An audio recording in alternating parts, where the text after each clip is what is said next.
Happy Friday, everybody. I'm Amanda Head, the Hollywood Conservative, and this is your Hollywood Minute. Yes, I look like a poof lady. I'm wearing many layers because it's very cold in our house, and it takes a long time for our house to warm up, and it's finally getting cold in LA. Anyway, this video is going to be just a few minutes longer than usual. I know your time is precious, but this is a really important topic, so I hope you'll stick around for the whole thing. Yesterday on Mine and John's show, we had Michael Rapaport on. Yes, the actor, comedian who has gone viral many times for the vitriol he spits in Donald Trump's direction and kind of conservatives in general. Well, we had him on the show because he has moved in an interesting direction. He was raised Jewish. I think he's Ashkenazi Jew, which means you're from, I think, Poland or Russia. And I think he was raised Jewish culturally, but not necessarily religiously. And recently he went to Israel since October 7th, and it has just been a really eye-opening experience for him.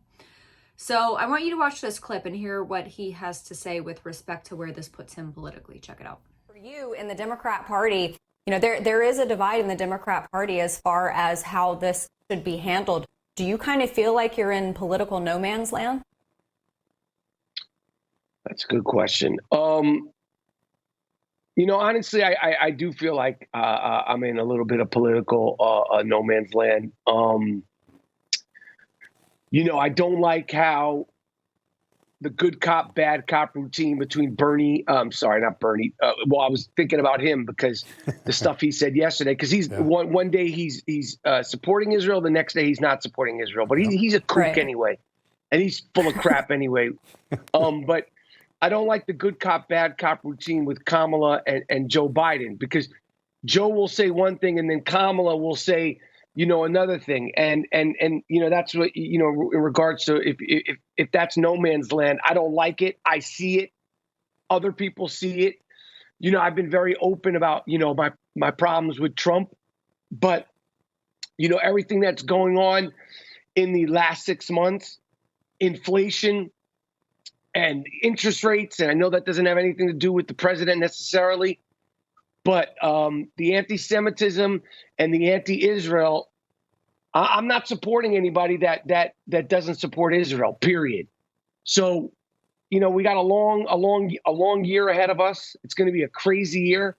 Hopefully it's not as violent as last year in terms of, what happened in Israel.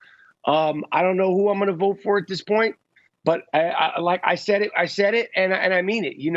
Voting for Trump is on the table now. I never thought I would say that, but it is on the table. I know.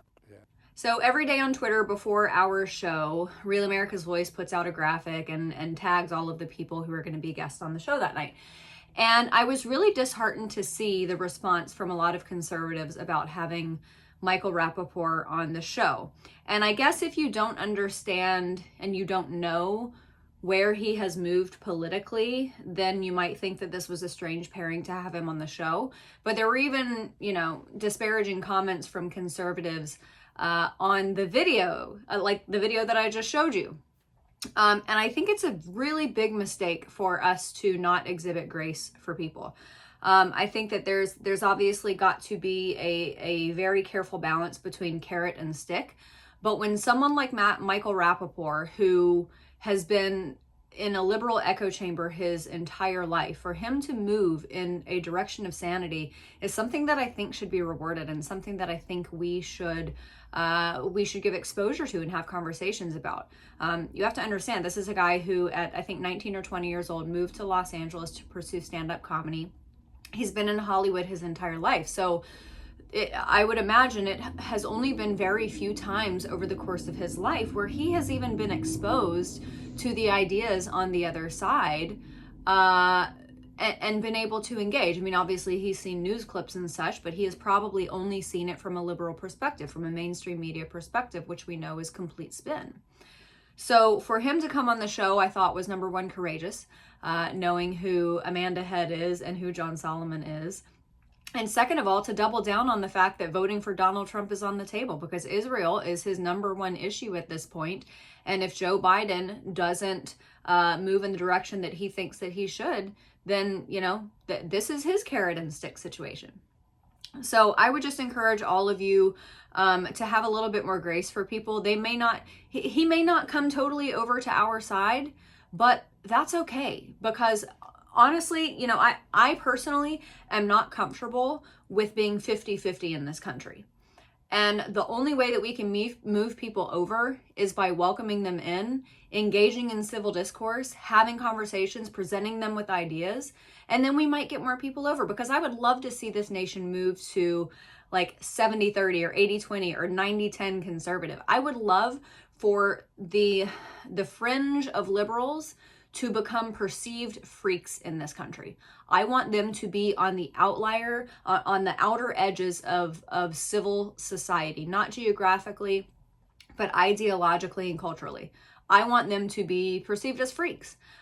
That's my hope for this country, because we all know that conservative ideas and values are better, but not everybody sees it that way. But when they start to see it that way just a little bit, maybe offer a little forgiveness for the things that they've done in the past. My friend Chris Paul calls it being a redeemable commie. Some of these people are redeemable, so let them do that. Give them space to do that. Okay. All right, everybody. I hope you have a fantastic weekend. Head over to my website, thehollywoodconservative.us. Sign up for my daily emails. Go to MyPillow, use my promo code Hollywood, and I'll see you next week.